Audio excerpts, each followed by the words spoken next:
What's up, everybody? It is Monday morning, and I am so excited to be back with y'all again. Last week was such a huge success. OMG, I can't believe I came back after all that time, and y'all were just so super dope to be so supportive of the show, the Morning Cup podcast, the Morning Cup conversation last week with Kevin. He has had a lot of feedback. He had been texting me that day and just so excited about it. So I think it was all great. I look forward to doing another part with him. But y'all know, as always, I'm excited to have you to tune back into this channel. If it's your first time here, my name is Marissa Farrow, and I'm just excited to welcome you into my community, into this content space, into this space of inspiration, of edification, of illumination, of positivity, and hopefully wherever you are this Monday morning, this conversation helps you to start your day, start your week, and gives you an introspective look at something that you may have never thought of or considered in your life and in your reality that may shift your mind and shift your heart, and also give you a word and launch you into just whatever path of transformation leads you into the best version of yourself. That's all I really hope happens after this. So if this is your first time here, do me a favor, like, subscribe, share, connect.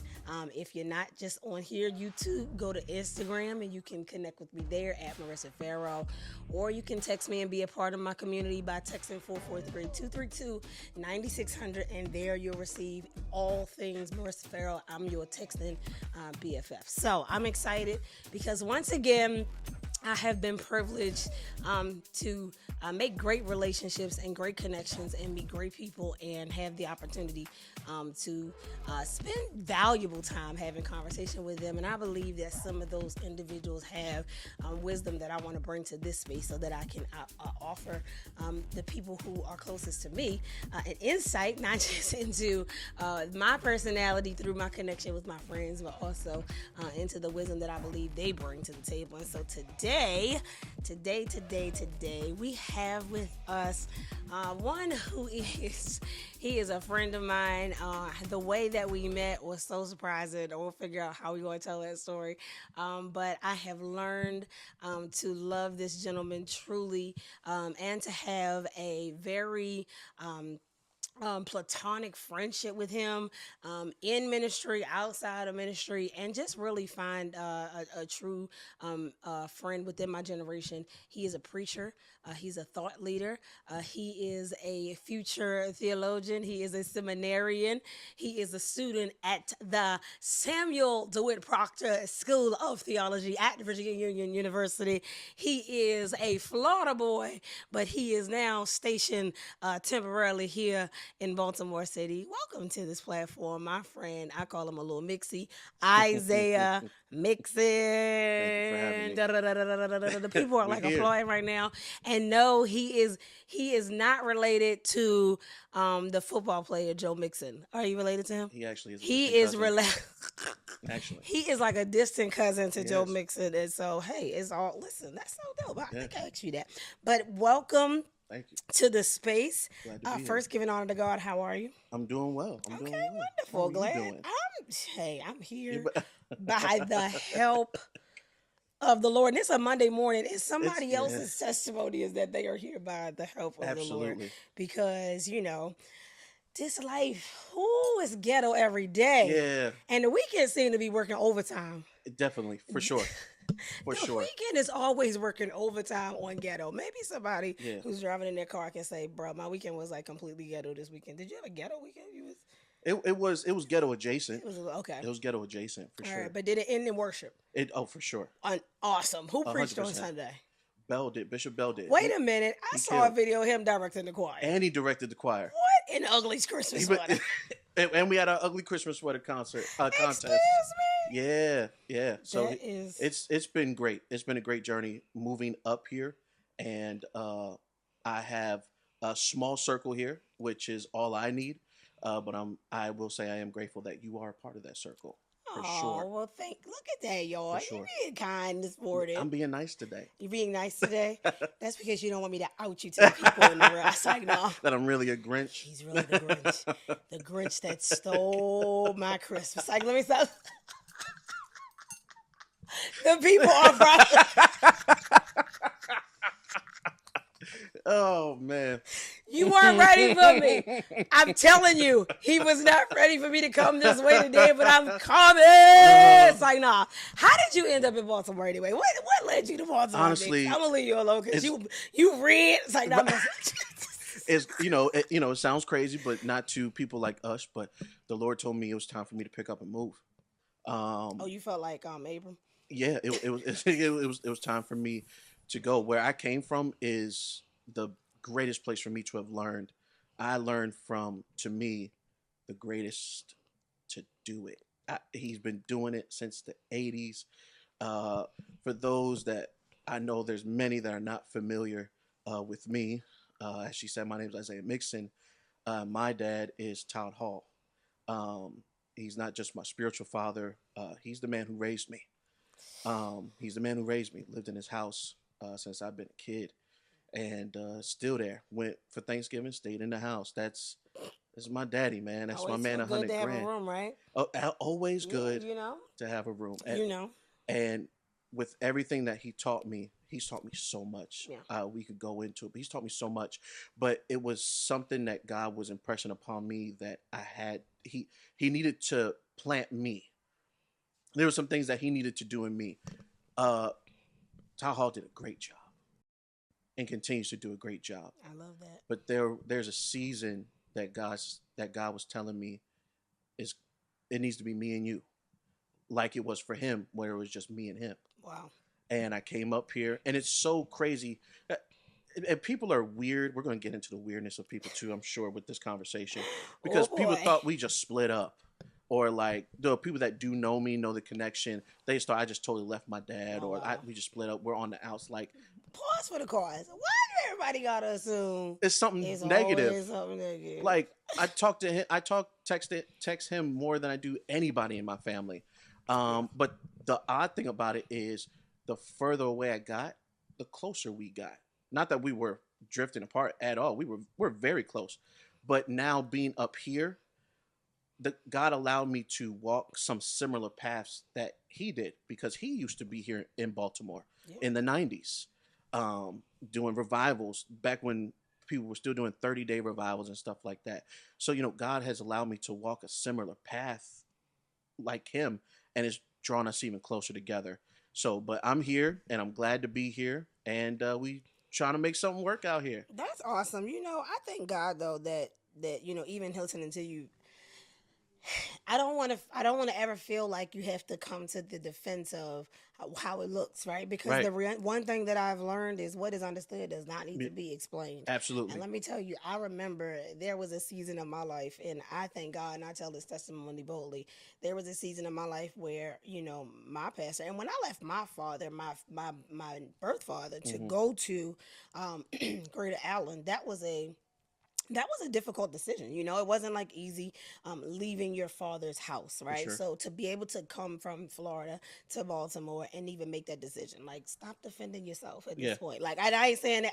I'm saying that me to you, Rock. I feel like I'm sorry about these cameras. I'm saying that to say literally how that story is in Abram's life. Like God said, you got to leave everything you know. For sure. Like sometimes you got to be willing to leave the familiar in order to face the future. Absolutely. In fact, sometimes God has to pull you away from the familiar so that he can reveal the future to you. Absolutely. And maybe the lesson for somebody in this already is that you have been so much wanting to hold on to what you know, when God says, I can't even show you what's next because you so familiar to where you are. Like, I remember feeling, like I was betraying my father, 100%. Leaving his church after 23 years. Absolutely. And it was hard. And it was just like, but here's this great opportunity. But one thing for certain, there is a blessing in being not just birthed in the good families, but then being connected to good spiritual families, because the good thing is that my father has always wanted the best for me, right? So he's always pushed me to, make decisions that were out there for me. So when the opportunity came for me to come to Allen, he was like, go, like go. And so that connected me with Dr. Elaine Flick, of course, and that changed my life. And so the blessing in listening to you is that, like you said, while everyone else may have looked at it or thought that there was some negativity behind the decision that you made, the reality is that sometimes you need that in order to strengthen the relationship. Sure. Sometimes you have to be able to go away and learn things that cannot be taught at home. You know, one of the prime examples, and shout out to Bishop Walter Scott Thomas and Little Walter. I call him Little Walter. That's my friend. I'm sorry. He is Pastor, Reverend Dr. Senior, Reverend Dr. Brother, STVU mate, Walter Scott Thomas Jr. And I thank God for him. What he's doing is so phenomenal. But to see their model, to have been around and to have witnessed this, you know, I've known these people since I was born. So to witness the way, I remember, you know, all the rumblings in the community at that time, and I was young. So the rumblings was, Bishop is sending him away to get him ready for the next thing, which was to step into, you know, the ultimate pastor where he is now. I don't know if that was Bishop Thomas's mindset at the time, but if it was, kudos to him. Kudos to parents and people who are raising children or who are spiritually placed in people's lives, who understand that sometimes there's a season when I got to let you go so that you can come back better than when I let you go. It even happened with my biological father. And the crazy thing is, my father, I'll say my fathers, Todd Hall, and my biological father, Frank Mixon, they're best friends. So if you want to know literal best friends. Literal best friends. Todd Hall's best friend is Frank Mixon. Yeah. So it came to a point when I was like 12. I was like 12. And I just had, I guess God just gave me this gifting early. And it came to a point, he was like, I've taken you as far as I can. Wow. You need to go with him. And then it came to a point where Todd Hall, he looked at me and said, do you want to live with me? I think you should. Wow. And during that season, it was a perfect time for me to do it. And along with my brother Tim, and I moved in with him. And ever since then, so, you know, and our families are literally intertwined. It's not just spiritual. We are a family. Yeah. So Todd Jr., he hates being called that, but Maury, that's my big brother. Jared, my big brother. Shantae, that's my big sister. DJ, my little brother. It's a lot of y'all. It's a lot. We are a whole tribe, for sure. We are a whole tribe. Well, listen, ain't nothing like it. Sometimes I wish I was raised in a big family with a whole lot of siblings, you know. But, you know, the blessing is that that he was not just there, you know, for you physically. You know, first of all, to take in a child that does not belong to you. Let me tell you that is a that is a love that is beyond anything that you can measure. And I thank God that you were always able to see that even in seasons of correction, that he still loved you. Absolutely. Because I don't care how you felt or how uncomfortable you were with the correction. What that man did for you in your life is nothing that you could do to replace that. No. And I know that because God has blessed me in the same manner to have that relationship. And so even today, this conversation is really built around some of the lessons, some of the mistakes, some of the things that we have just been able to not only learn, but discover through the process of authentic mentorship, sonship, daughterhood, spiritual leadership, pastoring, because the dynamic has been there for both of us, right? Like we have literally both, and I was gone for 11 years from my father's church. Wow. 11 years. And it was the hardest thing was always, feeling like I was in a church that was just like thriving and doing all of this. And I was just like, I felt like I owed something, you know, in Baltimore. But the reality is my father had his own assignment. Yeah, absolutely. And I had to I'm like, who are you? Who do you think you are? That you, and what I do know is that the tools that I've gotten in the last 11 years, I wouldn't have gotten here in Baltimore. Right. And I'm sure that you can say the same even in Florida. 100%. And then the thing that I needed most wasn't just the tools that Reverend Elaine put in my hand, that I think she wanted to put in my hand. I think it was the lessons that she didn't know she was going to have to teach me. Yeah. Yeah. Yeah. Yeah. When I tell you the lessons that she didn't know she was going to have to teach me. Yeah. What? That chastisement? Well, hey. Boy, that season of chastisement. If you know my father, that man, they think it's bad when, you know, maybe his other like spiritual children, or what have you. He's militant, right? But he just plays no games because he just expects excellence. And what I had to learn in my life, he's even harder on me, harder on my brother Tim, because not just the spiritual side, but in the family side, he wants us to be better than he was. He wants us to not go through the same mistakes, or even if we went through similar things, he's helped me to navigate how to come out better than I ever would have probably came out if I tried to go through it by myself. And that's how it's supposed to be, because every generation is designed to be better than the last. Yeah. And so I think that the funny thing is, while you said he's militant, that's the thing that people don't see. Yeah. The nuances of the relationships. Absolutely. That's the thing that people don't see. People don't see how you have to survive their personality in order to find the purpose in the relationship. And you gotta know how to interpret it as well. Some people you gotta know to love. Yeah, exactly. I have to know you to. And take my dad for instance. He's militant. He seems very strict, which he is. But if you don't know him, that's all you see. But if you really know him, you understand he's like that, because honestly, at the foundation of it, he cares. He actually cares about you. That's why. Yeah. That he's so hard. Yeah.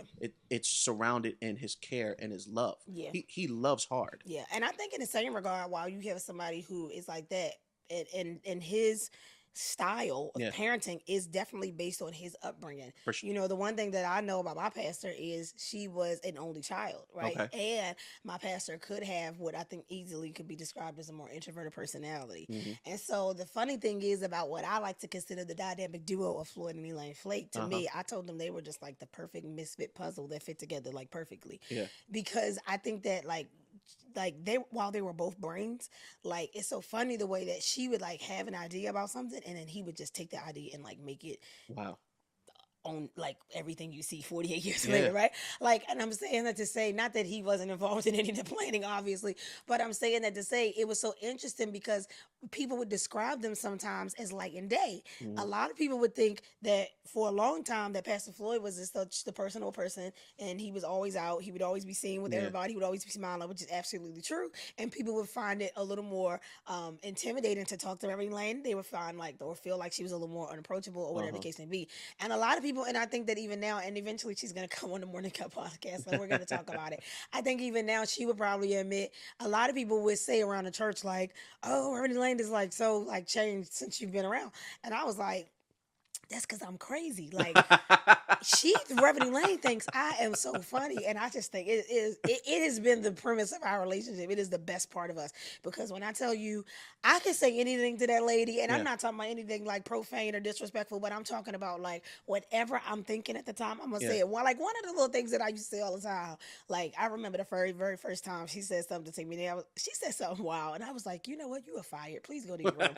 And she looked at me and fell out laughing. She couldn't believe that this 20-something-year-old girl who she's probably handing the whole world to at this point just looked at her and was like, you are fired. Lady, you ain't even right for that. I get it. But it was that small little challenge, right? It was that small little door that I knocked on constantly in a pure way and in a real way and in an honest way that built us to this place where it was so trustworthy, where no matter what I said, or no matter how I came to her, no matter how she came to me, it was always received. Yeah. I remember one time, something was going on, Lord. I was so afraid to talk to Reverend Lane. I didn't even know what to do, Lord. I was so scared. I sent this baby, and please excuse me. I sent this lady an email. When I tell you I sent her an email, because I was like, look, I don't know. And I mean, I'm talking about, this is Reverend Lane, I call her, anybody who knows me knows I call her my GGF. That's my good girlfriend. I can sit up on the phone with her all day like Blanche and them on the Golden Girls, right? I could just sit there and talk to her all day. But I'm talking about, I remember literally sitting there going through a season of my life where I was just enamored by the idea that I could be open and vulnerable and real and a woman and all the things, all of the things. I could bring all of it to her and it didn't matter to me. So because I saw her in that space, I was able to see her beyond what people see on Sunday. Yeah. And so then when I started bringing that into the church world, where I would still be the same silly, crazy Marissa in the church world, and she would be sitting in the front row cracking up, laughing at me in the middle of church. Yeah. People are like, who is this lady? Yeah. But I'm saying that to say there was a knitting, I think, that took place in the spirit, For sure. that made access for honorable relationship, where chastisement wasn't just what I needed, it became what I wanted. Yeah. I was like, Lord, I was looking for her to tell me when I was wrong. I needed to know, like, so then I started wanting to come, like, okay, am I doing this right? Am I doing this right now? I need because I need the accountability. Yeah. And a lot of people want relationship without accountability. Absolutely. That should be, if anybody is wanting, I guess, a spiritual father or a spiritual mother. Well, let me say this first, because this has become, and especially in our context of ministry, the whole sonship and daughterhood thing has really become it. First of all, it's become weird. It's been a bit bastardized. It's weird to me. But let me first. It's too many non-fathered people trying to be fathers. Right. And it's too many people that ain't ever really been able to be a son trying to be sons. Yeah. And if you have no framework for what relationship looks like, I feel like I'm talking to John Guns. Where's John Guns when I need him? This is our thing. Yeah. Boy, you talking from the head right now. You talking about it, though. Yeah. I think the first thing for those that are going to be watching this at some point, and what I want you to first understand is that before we are the sons of men, we are the sons of God. Wow, that's good. Run that back. Before we are the sons of men, we are the sons of God. That was good, saints. So you have a lot of those that are in the faith, and they're seeking these fathers and they're seeking these mothers, and I get it. But it's to the detriment of them seeking the Father. That should be what comes out of it. I'm seeking God in such a way that He now provides me with something in the earth. System of support. Now He provides me something in the earth because of a connection that I've made with Him. Because we are first the sons and daughters of adoption. When we come into the fold, when we come into the faith, we now join God's family. And from that family, He gives us ours. But how can you expect to find a father if you don't make him yours first?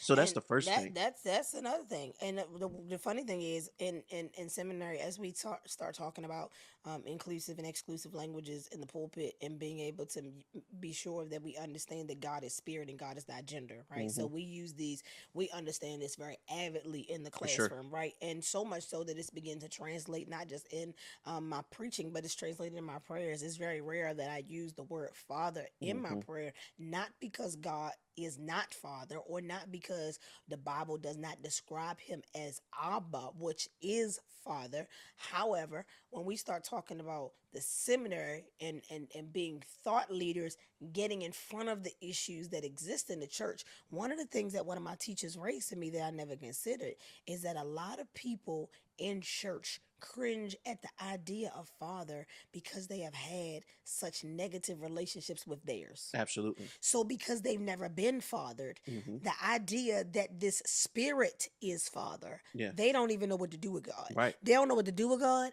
They don't know how to accept God. Yep. And that means when they don't understand chastisement either. Absolutely. And so they don't understand that chastisement is designed to make you stronger. Absolutely. They don't understand that chastisement and suffering is necessary to shape your character. That it is suffering that produces perseverance, and perseverance that produces hope, right? This is the very thing that Peter talks about.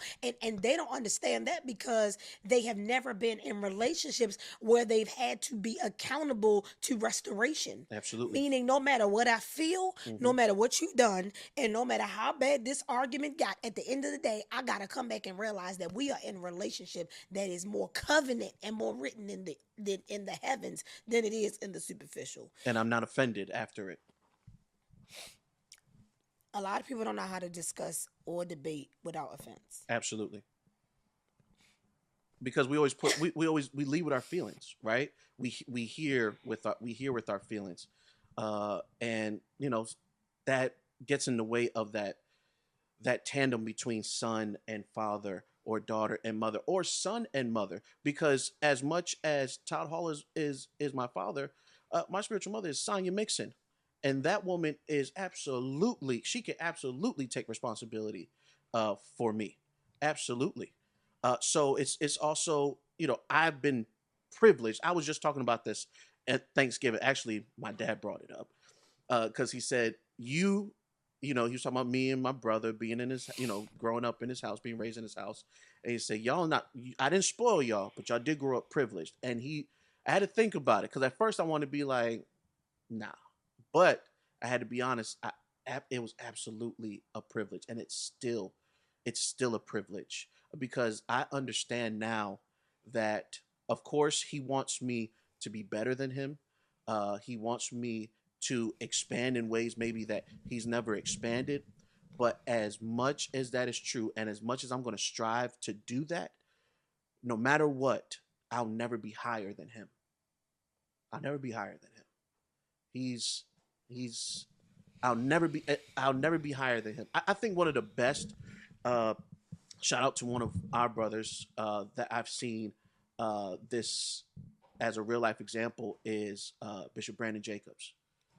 As popular as Bishop Brandon Jacobs is, as much as he's that man right now, and God continues to establish him and rise him up. Let Archbishop William Hudson walk in that door. He's a son. Absolutely. I've seen it with my own eyes. Absolutely. And I think that's important, because one thing that I know is that when you actually have that authentic relationship, you can't help but be reverent to that individual. Absolutely. And I remember, you and I were talking about it just a couple of weeks ago, how you had all these strong feelings that you were thinking you were going to go and talk about at Thanksgiving, and all of the things that you felt on your heart that you wanted to get out, and whatever the case may be, right? But it was like the minute you got in, I'm going to say it like this, the minute you got in Todd's face, I'm talking about, because at the end of the day, somebody said this to me the other day, the best of men are men at best. And at this point, you talking about your daddy. When you literally sat there and looked in his face, you were like, there are some things that I may have felt that I just can't release at this very moment. And it wasn't like you punked out or nothing like that. But there was just, you can feel some things, but there is just a reverence in you, right? There are some things even right now that my dad, this happened to me just last night. I was on the phone with my father. First of all, my father answered my mother's phone that I didn't tell him to answer, right? So my father answered the phone. We end up having a conversation anyway. So then he ends up putting my mother on the phone. As he puts my mom on the phone, I start having a conversation that I intended to have with her. I'm having this conversation. I'm just running my mouth. And part of it was about a frustration I was having with my father. And she was saying, well, well, he right here, girl. You go ahead and talk to him. I said, Mom, why would you ever not tell me that I was gonna speak? I've been running my mouth I would never just spring that on him like that. He gonna say, well, we can talk when you get home. And I'm sitting there like, oh my God, my mother just set me up. And I have to go face that, right? Because there were some things that I authentically felt that I authentically would have shared with my mother, but there were some things that I probably just wouldn't say to my father. Yeah. Because there is just a reverence that I have for him. Absolutely. That just when I look at him, I'm like, he could be wrong for all I care. And I'm gonna just be like, there's a healthy, I must use this word, people may not agree with it, but it's fine because it works for me. I fear that man. And not that I'm scared of him, right? But he's a black belt, so he can still do his thing in his 60s. Absolutely. But I have a fear of him. I honor him so much. I owe so much of my life, of what I'm walking into now. Absolutely. Listen, your gratitude ought to be reflected in your attitude. That's just as simple. It's just as simple 100%. As that. The reasons why, I don't care what, y'all can't tell me nothing about Margaret Elaine Flake. Absolutely. I don't care if this lady did something that y'all felt was wrong. I'm going to look at her face and say, and why did you do that, man? Right. And that's just it. Yeah. And we gonna probably laugh about it because I promise you she got a good reason. And I know she got a Right. reason. The reason why I know that is because I know her. When you have relationship, right? It produces understanding, awareness, knowledge that you just cannot explain. I can't explain it, but I have been with Shamal for so long now that if I hear him amongst a whole group of people, I'm gonna know who he is. Yeah. Because there is an innate nature that is built in relationship. But let me ask you this. What are some of the key lessons that you would take from, your season of I would say exploration? I feel like you came here trying to find something. You came here not just trying to find something, seeking and being led in a new season and a new direction, similar to the story of Abram. What lessons have you learned that you can leave with somebody who's driving this morning, who's like, I've been scared to leave the familiar. And maybe it's not their parents, but maybe it's a familiar relationship. Maybe it's a familiar situation. Maybe it's a familiar job. Because since you've been here, you had to swap over and things didn't work out in one area, but you done found a rhythm. What lessons would you leave with somebody today? A lesson that I would lead with somebody today is to remain teachable. Remain teachable to God, number one, and to who God brings in your life. That's going to lead to a second one, is that when you go into this new place, don't be so closed when you come. When I came up here, I was like, ain't nobody, I don't want to talk to nobody. I don't want to have new relationships with anybody. But it took a conversation with my brother, JP. Shout out to John Paul McGee. I love you, big bro. It took a conversation with him for him to let me know, well, I'm gonna say it the nice way because he's mean to me. I'm gonna say it the nice way, but essentially he said, "Well, how do you plan on getting where you need to go if you won't open yourself up to connections?" Yeah, you were coming here. You felt like you were being led of God, so Right, you were seeking something. right. So, So it's like, oh God, you just gonna open? you felt like you was gonna take one step of the plan, but you was just like, I'm gonna just go, Yeah, and I'm gonna just sit there and look around. right. Because obviously he's just gonna bring it to me That's miraculously, and it's something what going. made you feel like that. Trust issues. Wow. Um, Sound like this a whole nother 20-minute Yeah, for podcast. sure. Trust issues. I come from, I've learned a lot, but I just stay in my corner with my family. I've only done ministry, although I've learned a lot and done a lot. I've done it with my family. So this is the first time I'm out here solo dolo, and I'm doing ministry outside the context of my family. So, what were you afraid of the most Uh, when you say failing, trust issues? failing. I was afraid of letting if I'm okay if well, we could take it there. I was afraid of being walked out on, Oh letting wow, somebody in my space wow, because I've been walked out on in my life. So I didn't want to waste energy. Jesus. I didn't want to waste that energy to be let down again. I didn't want to do that when I needed to trust God and the people that He's going to bring in my life. And the one thing I was married in my 20s. I was married in my 20s. And I was trying to replace this feeling of love in my 30s. And I didn't know how should I date? Who should I date? Uh, all these different things, right? And the funny thing that God allowed to happen is instead of putting romance in my life to rebuild my heart, he he just brought people. That's when I met my best friend Rob. Amen. That's when I met my best friend Rob, who was my barber. I moved up here, met people like you, met people like the Bells. I'm meeting met people like Marvin. And if I could be totally honest and totally vulnerable here, the funny thing is when he first got here, in the midst of confusion and in the midst of conflict, we almost confused friendship with romance and Absolutely, almost blew our and friendship. almost messed up our friendship.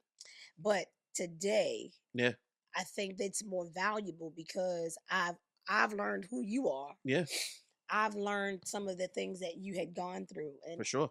now I understand why you were so guarded when Yeah, you came here. understand how you were kind of looking at your life at the time and where you were. And it was necessary for me to understand forgiveness, which was the funny thing is because we just talked about this on last week's episode, which was about being ghosted, right? We talked about just the negativity of relationships and how had we had a different type of conversation. We did have it eventually. We did. We had it eventually. But up front, had we had a different type of conversation, maybe things, wouldn't have happened the way that they did. But no matter how it happened, I think that was the lesson. The hit to heal me. It was necessary. It was necessary for us to get to the place where we were able to share a different experience. And that experience was helping you to become more aware of the season that you were walking in. For sure. Like you needed to open yourself up. I did. And it wasn't, I don't think I would have reached you that way, honestly. I don't think I would have reached you in a romantic space, to be honest. And I think it was perfect the way that it happened because it already tested our friendship. Yeah, very much so. Because a real friendship or a real relationship. I'm like, dang, leave me alone. I was like, go home, Roger. Stupid. I'm kidding. There, the secret is out. I'm kidding. Look at this guy. I make him blush. I'm kidding. Go ahead, guys. We're really good friends now. Absolutely. This is my homie for real. For real. But in a good kind of way. I'm really proud of you. Just listening to you even be here, willing to acknowledge you had trust issues, and that the fact that you had been walked out on impacted you the way it did. Yeah. I remember a time where I don't know if you would have admitted that. No. I would not have. And then now this forum. I would not have. I'm so proud of. Did you see? I don't know if y'all saw me. We're gonna run it back. Because the minute he said that, I was like, look at my friend. I would have never talked about that. Never. But somebody needs to hear that. Somebody needs to hear that because to see you today, the trust issues can be so crippling to your destiny. Absolutely. Talk about it. What I want to say for those that are watching, whenever you're going to watch this, whatever season you're in, somebody walked out on you. There's a season changing in your life. What I need you to be confident in is knowing this: the people are coming. God's going to bring people into your life that are going to start mending places that you expected other people to mend. Like I expected a piece of my heart to be mended in another romantic relationship where God was like, nah, I just need the right people in your life. And those right persons are not here for the preacher in you. They're here for the person in you. Come on. And the more my personhood became healed, I started preaching with a freedom that I've never felt before. You preaching right now. Do you hear it? But it's true though. I preach in such a free fashion now. And not only that, God has opened door for me. Now like people like I travel and preach now, which is crazy for me because I've always grew up and my dad is the guy that travels and preaches, or I got friends 40 plus years. Right. He's been doing it since the 80s. Yeah, he's been rolling. Or I got friends like you that do this all the time. And then now it's starting to happen. That's my quarterback. I think I'm a quarterback, right? When I get in the pulpit, I'll be ready to throw darts at the enemy, like, let's go. That's my audience of one. It's like, so now it's starting to happen to me. But that season of God allowing those people to come into my life needed to happen so that the person could be healed, so that the preacher could be free. Oh my.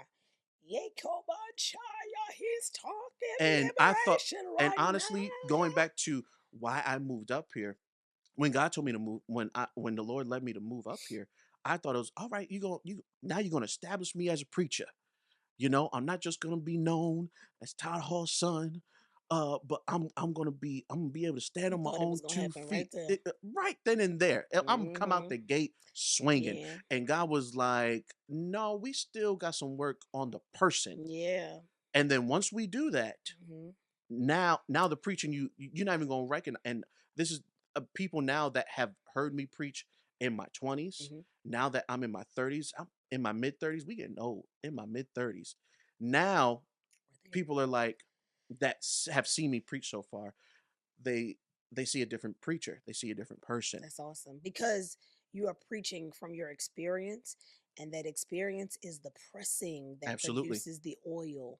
100%. I talked about being ghosted last week. You were ghosted in a sense in a situation. And that was the hit that healed you. Yeah. But you have to allow the hit to heal you. Absolutely. You had to open yourself up to all of the experience, right? It has to be, God, any way you want to bless me, any way you want to show me, whatever the lesson is. I look for the lesson in everything. And I think that a lot of people are always looking for it to be good, and they're looking for the lesson to come, kind of just through mama, and it's coming this way. No, the lesson comes through the experience. Like, the only difference between you and me is that I have the experience in things that you don't have. And then there are things that you've experienced that I don't have experience in, right? And that's between anybody, right? Those experiences are the differentiator. Once you endure them, you cannot undo them. Those things are permanently with you.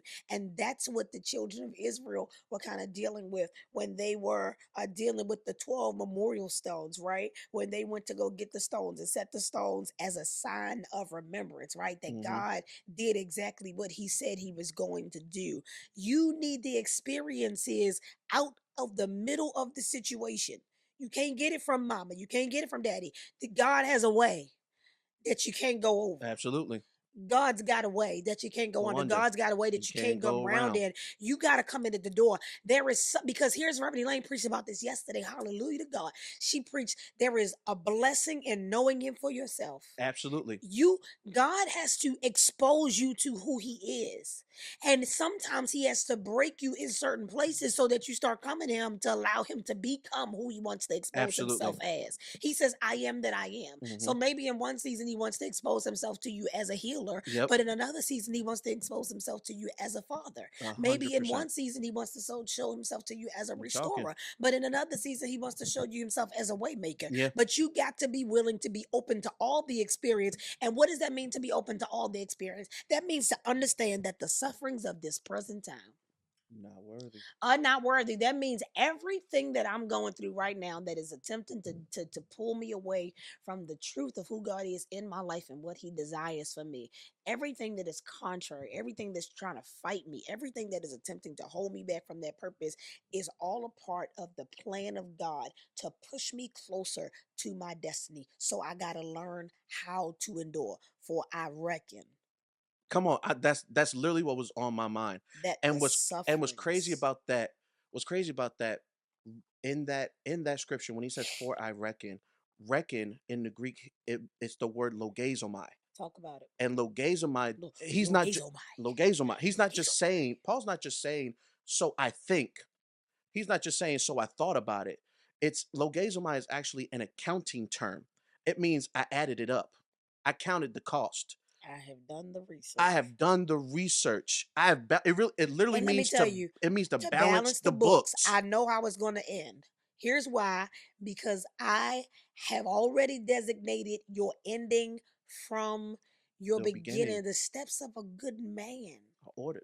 The steps of a good woman. The Absolutely. steps of a good person have already been ordained by the Lord. Maybe that's too deep for you. Let me give it to you like my daddy used to give it to me. Marissa, you know my favorite movie is? No, Daddy, what is it? It's James Bond. Daddy, why do you like James Bond? James Bond has been in the worst situations. He's been hanging over the ocean from a ladder. He's been stuck in the cave in the jungle. James Bond always has his back against a wall, but he always manages to get out. Marissa, do you know how James Bond gets out? No, Daddy, how does he get out? Because it's already written in the script. Now, if you didn't like the Bible, my God, I hope you like James Bond. James Bond. The Gospel of Bond. The Gospel according to Bond. Number 9. Listen, I love this sit down, and I know that there is so much more in you. And the funny thing is, I love watching you evolve through the interview. Yeah. I love watching you come out of your shell. Yeah. We're going to cut the whole 17 minutes and tell the people, get to the juicy part. Open up, man. Tell us what we want to know. Tell them what you told them. Let me stop playing. If y'all loved Isaiah, please do me a favor, drop it in the comment section and tell me that you want to have him back. Isaiah, if you could leave something with somebody from this conversation.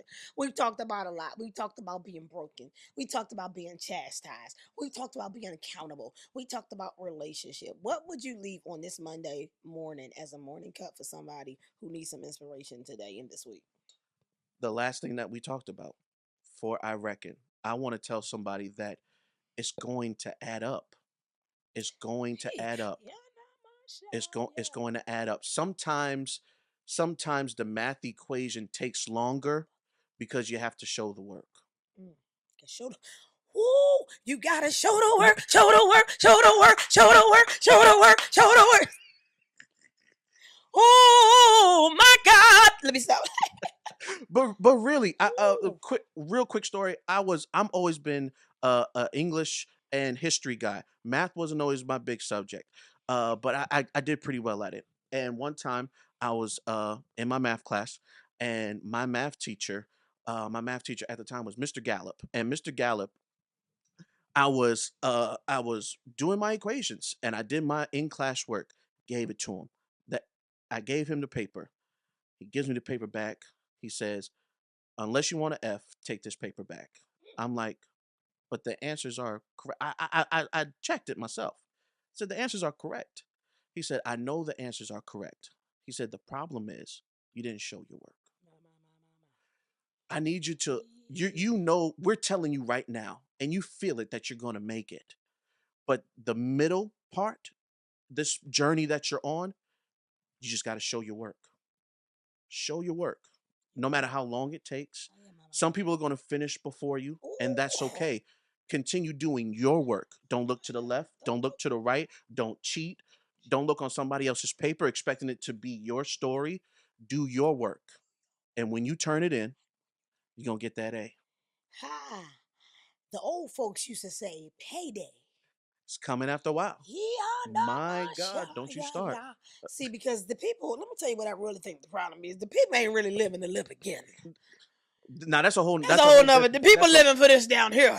That's a whole different conversation. Man, Isaiah, first of all, I want to thank you for coming on today. I'm going to close the show with this here. Listen, I am just eternally grateful for the opportunity to use this platform to speak to people in the most unique way, to be able to use real life experiences to show you that each of us go through it. It happens to the best of us, right? We all have seasons of ups, downs, trials, tribulations, things that are designed to press the fine wine out of us, the oil, right? That pressing process. And maybe you are the person who's been in the pressing process. Maybe you're the person who feels like you have been struggling, whether it has been in relationship with others, maybe it's been a relationship with God. Maybe the first thing that you have to do, like I think Brother Isaiah described, is take an introspective look at yourself first, because it wasn't until he was able to become free inside that he was able to become free indeed. Every life shift requires a mind shift. For as a man or woman thinketh in their heart, so is he or she. Who do you believe yourself to be today? Do you believe yourself to be healed? Do you believe yourself to be whole? Do you believe that this process is designed to break you? Or do you believe that this process is designed to build you? But after you ask yourself what you believe about you, one of the things that I wish we would explore today that we can explore again, what do you believe about God? Do you believe that God is ever going to put more on you than you can bear? Do you believe that God has your best interest at heart? Or do you believe that God has sent the trials and tribulations that you are facing or that you have faced frivolously, superfluously, and without point? I don't believe that that's the kind of God we serve, but I believe the God whose word tells me that I ought to know that all things work together for the good of them who love the Lord and who are the called according to his purpose. So today I say this, wait on the Lord wherever you are.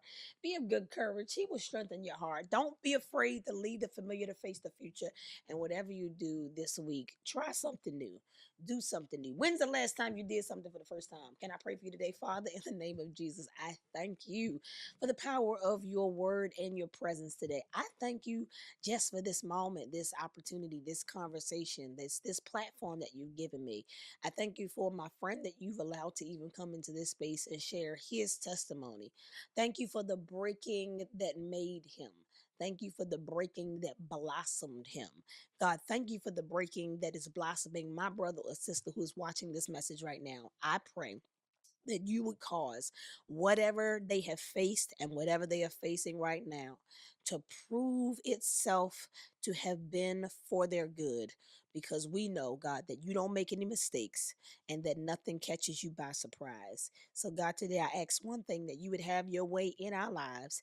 In Jesus' name, amen. Listen, I hope that y'all had a good time here this week. Hope you enjoyed this Monday's episode. Next Monday, I have another guest, and I can't wait for y'all to meet this individual. If you love my look today, as simple as it is, do me a favor, visit www.brownxmarissa.com and make sure you get your brown crown so that you can be cool like me. Period. I'm out.